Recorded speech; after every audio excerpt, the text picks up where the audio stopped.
మూసీ ప్రాజెక్టుపై మంత్రివర్గ ఉపసంఘం సమావేశమైంది. మూసీ డీపీఆర్ వివరాలను అధికారులు మంత్రులకు అందించారు. తొలిదశలో చేపట్టే పనులకు ఏడీబీతో చర్చలు ముగిశాయని అధికారులు తెలిపారు. తొలిదశలో 7,055 కోట్లతో మూసీ ప్రాజెక్టు పనులు జరుగుతున్నాయి. దీనికి సంబంధించి మరింత సమాచారం మా ప్రతినిధి నాగేశ్వరాచారిని అడిగి తెలుసుకుందాం. నాగేశ్వరాచారి, చెప్పండి, మూసీ ప్రాజెక్టుపై మంత్రివర్గ ఉపసంఘం సమావేశానికి సంబంధించి వివరాలేంటి? ప్రజాభవన్లో కేబినెట్ సబ్ కమిటీ సంబంధించిన ఉప ముఖ్యమంత్రి బట్టి విక్రమార్క, అదేవిధంగా సభ్యులు శ్రీధర్ బాబు, పొన్నం ప్రభాకర్ దీనిపైన సమావేశమై ప్రాజెక్టు పురోగతి, అదేవిధంగా నిధుల సమీకరణ, ఇప్పటివరకు జరిగినటువంటి ప్రక్రియ, అదేవిధంగా ఏ పనులు ఎప్పుడు ప్రారంభించాలి, ఎప్పుడు పూర్తి చేయాలనే అంశాలపైన సుదీర్ఘంగా చర్చించి అధికారులకు దిశానిర్దేశం చేశారు.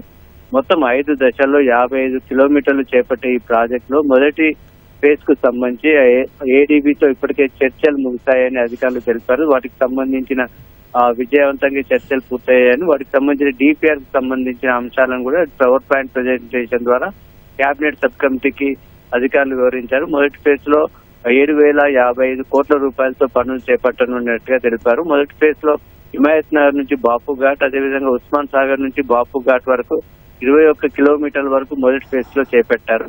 అయితే వీటన్నిటిని పరిశీలించిన కేబినెట్ సబ్ కమిటీ మొదట ఎలాంటి ప్రభావం, అంటే నిర్మాణాలకు సంబంధించి ఎవరిపైన ప్రభావం లేనటువంటి మొదటి ఒక 5 కిలోమీటర్ల పనులను వెంటనే ప్రారంభించాలని మంత్రులు ఆదేశించారు. మొత్తం దీనికి సంబంధించి కూడా ఒక మానవీయ కోణంలో ఆలోచించాలి. ప్రజల ఆస్తులపైన, నిర్మాణాలపైన తక్కువ ప్రభావం ఉండే విధంగా అలైన్మెంట్ అవసరమైతే మార్చుకోవాలని కూడా అధికారులకు కేబినెట్ సబ్ కమిటీ సూచించింది.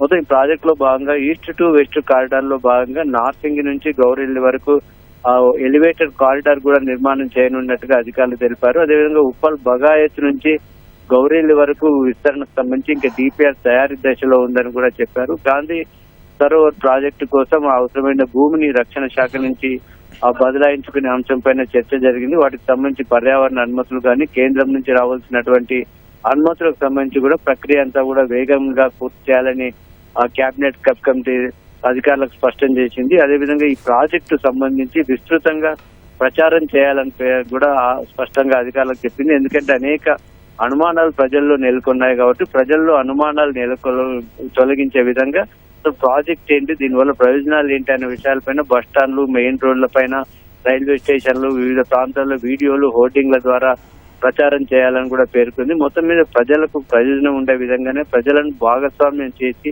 ప్రజలకు నష్టం లేకుండా ఒక అభివృద్ధి హైదరాబాద్ రూపురేఖలు మార్చడంతో పాటు ఆ మూసీ పరివాహకంలో ఉన్నటువంటి ప్రజల జీవన ప్రమాణాలు పెరిగే విధంగానే ఈ ప్రాజెక్టుకు రూపకల్పన చేయాలి.